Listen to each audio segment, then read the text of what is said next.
नगरी में एक राजा रहता था। वो बड़ा अधर्मी कुकर्मी था। प्रजा के ऊपर बड़ा पाप कर्म करता था। वो राजा अपने प्रजा को कोई नहीं मानता था। इसी कारण उसको बहुत ही प्रजा को दुख देता था। राजा के राज्य में कोई अधर्मी जो रहे उसको भी नष्ट कर देता था। तभी राजा के विचार में आया, प्रजा तो एक मेरे मामूली सा प्रजा है, मैं उसके साथ जो चाहूँ वो कर सकता हूँ, लेकिन क्या करें। तभी राजा ने बहुत ही स्त्रियों के साथ संबंध बनाता था। जिसके मन में जो आया वही उसको करता था। राजा के अत्याचार से प्रजा भी बहुत दुखी थे, लेकिन क्या करें, उस राजा से बड़े परेशान थे। और राजा भी अधर्मी दुराचारी और बहुत ही तुच्छ था, इसीलिए बहुत ज़्यादा परेशान कर रहा था अपने प्रजा को।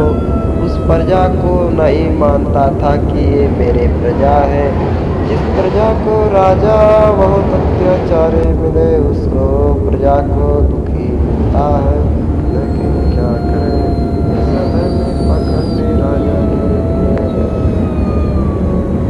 प्रजा को बहुत दुख दिया।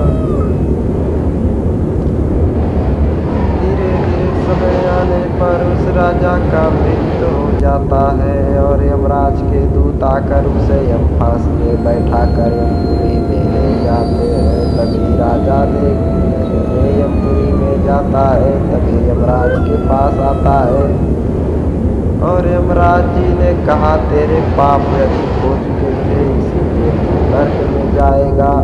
अब तेरा किताब नहीं खुलेगा, अब तुम्हें नर्क ही भोगना पड़ेगा। इसीलिए राजा ने सोचा, मैंने क्या कर्म ऐसा कर दिया कि मैं नर्क में जा रहा हूँ। तभी यमराज ने बताया कि जो तूने पाप कर्म किया है उसे तो तुम्हें ज्ञात ही नहीं है, अब तुझको मैं ज्ञात कराता हूँ। तभी यमराज ने उसको ज्ञात कराया। तभी जब उसको ज्ञात हुआ क्या क्या पाप किए इसी कारण वो जा रहा है नर्क में, तभी राजा को ज्ञात हुआ कि है मैं क्या कर गया है, कर्म नहीं करना चाहिए था। लेकिन राजा को पछताने के सिवाय और कुछ नहीं था, जो कुछ था तो सब हो गया था। अब मरने के बाद पछताना भी बहुत बुरी बात है। अब उसे नर्क में तो ही जाना पड़ेगा, राजा ने क्या कर सकता है। लेकिन राजा बोला, मुझे मत डालो नर्क में। तभी यमराज कहते हैं, जा तेरा नर्क ही होगा, बहुत सारे कष्ट तुम्हें मिलेंगे, लेकिन तू मरेगा नहीं। ऐसे कष्ट देते हुए उसी राजा को नर्क में डाल देते हैं यमराज जी। तभी राजा को बहुत दुख कष्ट हो रहा था, उसको बहुत ही कष्टदायक हो रहा था, लेकिन राजा को पछताने के सिवा कुछ नहीं मिला। ये मेरे प्यारे बंधु भाई, आप लोग जो कर्म करते हो उससे अभी भी सुधर जाओ, अभी भी वक्त है। अभी नहीं सुधरोगे तो कब सुधरोगे। पाप कर्म छोड़कर धर्म की राह पर चले आओ, यही मेरा कहना है। मान लो प्यारे, नहीं तो नर्क में जाने से कोई नहीं रोक सकता है।